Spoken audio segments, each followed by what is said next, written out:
r/ask Reddit. What was the incident in your high school? Principal found weed in the boys' bathroom, called an assembly and told us we had to vote for who we think it was. I think the principal's son got like 98% of the votes. Suddenly the voting system wasn't valid. We didn't even coordinate it. Everyone had the same idea at once and it was glorious. I love democracy. Principal, in order to ensure our security and continuing stability, the Republic will be reorganized into the First Galactic Empire for a safe and secure society. Senior year we received our yearbooks the week of graduation and to our surprise a full-page action shot for men's soccer showcased our player jumping up and lifting one leg to trap and control the ball. Unfortunately, he forgot to wear underwear that game and the tip of his wiener was fully visible sticking out of the bottom of his shorts. Our school had over 4,000 students and we were required to bring our yearbook into security to have the dong sharpied over or we would not be able to walk at graduation. The image of school admins having to sharpie in the same penis 4,000 times is gold. We were all called to an emergency assembly and told a student had died. Her friends were distraught and even the people who didn't know her went quiet. I think I remember a group of students putting together a type of memorial card. The whole morning was morbid, until the dead girl arrived at school and didn't know what was going on. How do you mess up that bad? Did they ever give any explanation as to what happened? Nah, it was swept under the rug pretty quick. I think they acknowledged they were wrong once but then just went silent about it. During my sophomore year of high school I was on spring break with my family and we went out of state to a condo for the week. Great trip. I recommend Virginia to anyone looking for a scenic getaway. When we got back from that vacation and I went to school the next Monday everyone was staring at me like they saw a ghost. I was an introvert in a public school of about 1,200 kids so it was unnerving. I had girls and guys running up and hugging me, saying they were so glad I was okay. Many of them I didn't really talk to. I was so confused. Come to find out in the next town over there was a kid who was struck by a car and killed while we were gone on spring break. His name was identical to mine, except for one letter in his last name. So everyone who saw it naturally assumed they spelled the name wrong because that spelling was a very common mistake with my name. I wouldn't call it the incident for my school but that day was very memorable and I had to share when I saw your similar story. We had a teacher who was super nice. She was out for 3 days and we didn't question it much until she wasn't there again for the next week. Turns out her husband murdered her quite brutally. Was so quiet the next few months for that class we didn't really know how to process it. He's in prison and kids with the grandparents last I read. Quite sad. My middle school gym teacher, whose name was ironically Mr. Dong, was busted for soliciting sex from a teen. In middle school my English teacher's name was Mr. Dongerson and I was talking to an old classmate about how weird he was to me and she pointed out that everyone in that class knew he was grooming me and it only validated her point when I told her about how he would show up to birthdays with presents for me. During lunch if you picked up trash and turned it into the yard attendant you would get a dime per piece. One kid did it religiously, every lunch, and was tormented and bullied the whole time. Kids would knock the trash out of his hands, push him over when he picked it up, call him all sorts of names. They were relentless. Then in junior year, he bought a 1966 Mustang. Not an incident really, but I still have respect for that kid. That kid smart. Oh man.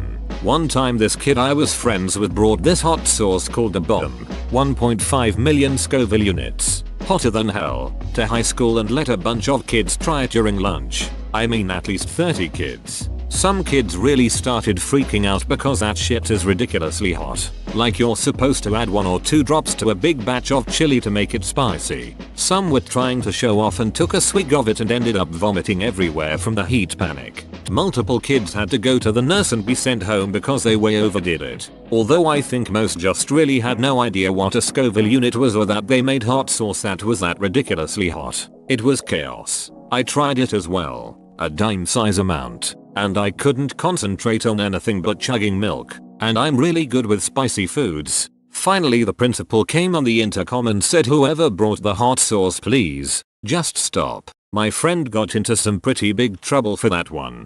That's the principal's sound of defeat. Any teacher, really, When I break that one out in the classroom, I'm officially admitting defeat and pleading. It was the last day for the senior class. There were only 2 significant pranks that day. The principal's office was filled with balloons and glitter, and the main hallway entrance was saran wrapped. About an hour before the day ended, the principal came over the loudspeaker and said that anyone caught participating in a prank would not walk at the graduation ceremony. About a minute after he said this, the fire alarm went off. A guy who was near the principal said that he got angry and said out loud, "Someone's not walking," before storming off. An entire wing of the school was hazy and smoke was pouring out of a classroom. Turns out the science teacher was doing a laser experiment for his class and created too much smoke with a smoke machine. I went to a private school where you weren't allowed to have your phone on you. One day the vice principal bursts into a classroom and says in a panic, "Quick, I need to use someone's phone." 10 kids got detention and their phones confiscated. Screw you, Mr. Kiefer. What an a-hole. This was back in the 70s. In 7th grade, some girl just started groping the boys. If you got close to her, she would immediately grab your groin or butt, whichever was closer. Sometimes she would grab both at the same time. Of course the boys started groping her back and it turned into a common thing to do and she let it happen. The boys then started groping other girls. Some went along with it and thought it was funny. Others got upset and told teachers and the principal. The principal called a big assembly and read the riot act. The girl that started it all acted shocked and outraged, but the adult knew she was the one that started the whole thing. Sometimes that kind of behavior is caused by being a victim of sexual abuse. Yes, I've thought about that in the years since after I learned about other cases like this. Her little brother was a strange as well. The girl in question didn't go to high school with us. I asked some of her friends about her and they said she ended up getting pregnant the summer after 8th grade and was going to some other school that was for girls only, I think. Maybe a special school for teenage girls that had gotten pregnant. It's pretty fuzzy all these years later. The father was a boy who was 2 years older than us and as an adult was in and out of prison. Last I heard about her was that she was working as a desk clerk in a motel or hotel near where we grew up, Northern California, but that would have been in the 90s. She may have worked as a stripper in San Francisco in the 80s, but the sources I got that from were less reliable. Other things I'm starting to remember. If she could, your clothes were loose enough, she would jam her hands down your pants so her hand would be making direct contact with your penis. This wasn't as common though. Mostly it was through the clothes. When a boy jammed his hands down her pants, she would just stand there with a weird grin on her face and a faraway look in her eyes. She also stopped groping the boys much once the boys started groping her. Like that was the end result she wanted all along.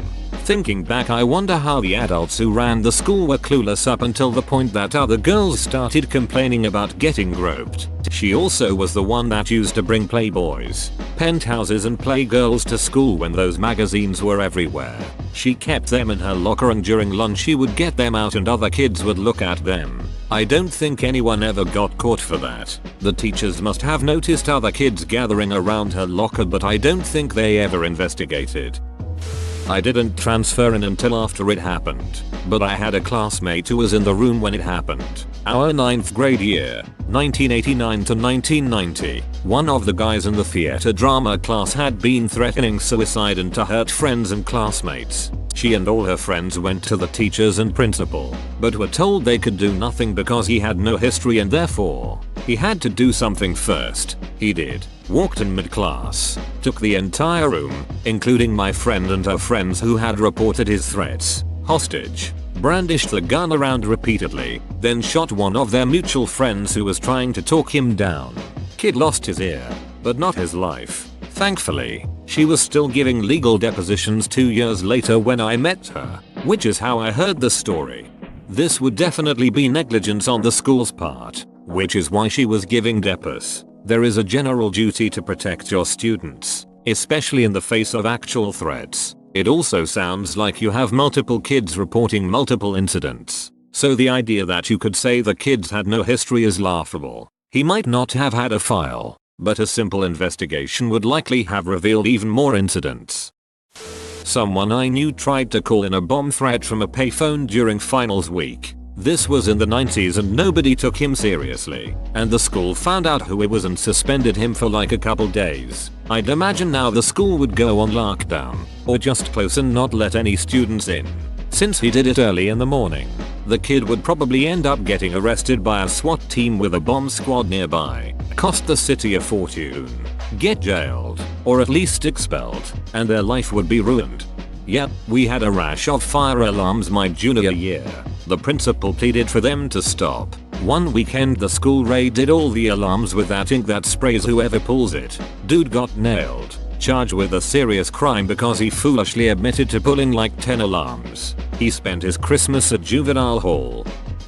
A teacher in my high school walked into the unisex bathroom because someone reported that 2 kids went into it together. He walked in, found nobody in there, and as he walked out the 2 kids fell from the ceiling completely naked and onto the floor in front of him. Whoa, you made it to the end? You're a ducking beast. I'll cut you a deal. Smash like and subscribe for more curated content, bruh. It's free and that's a great price.